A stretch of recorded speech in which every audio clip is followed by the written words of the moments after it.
On the heels of crippling weather disasters in 1983, 1988, and 1993, rural America was struggling to survive, and lawmakers were losing patience. Farm families needed help, but aid was expensive and slow to arrive, causing hardship not just in the countryside, but for taxpayers as well. These events spurred Congress to look for a smarter way to deal with the risks of agriculture, and a future farm policy that would shift more risk from taxpayers to farmers and insurers. Speed assistance to farmers when they needed it most. Treat all farmers equally. Only pay on verifiable losses and discourage risky behavior. And in 2014, Congress passed a farm bill that took a huge step forward in transitioning from old-style subsidies and unbudgeted disaster payments to insurance protection. Farmers pay for insurance policies out of their own pockets and have to shoulder a portion of the losses by meeting a deductible before receiving assistance. Insurance providers help cover losses and remove some taxpayer risk.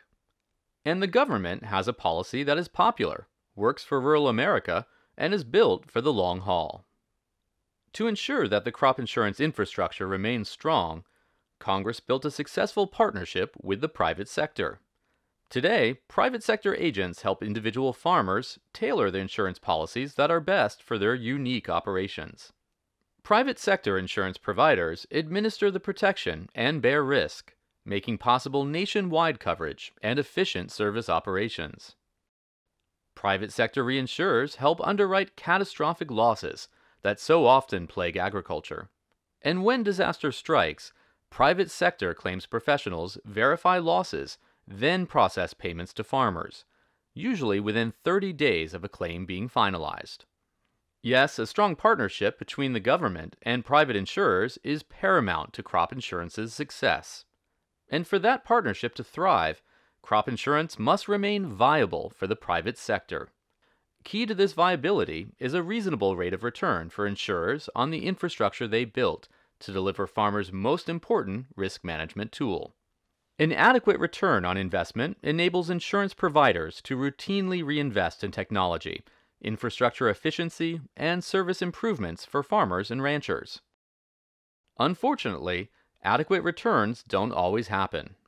With weather disasters and crop price volatility since 2011, crop insurers have sent out record amounts of lost payments and have struggled to break even.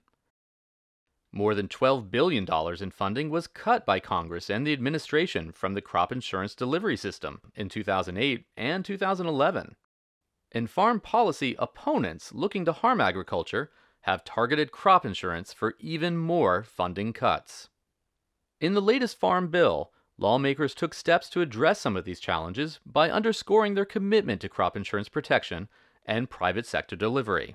They expanded coverage opportunities, encouraged beginning farmers and ranchers to purchase risk management protection, and strengthened the public-private partnership with tools to constantly improve program integrity. Congress got it right by making crop insurance more viable and stronger than ever. Now, we just need to keep it that way.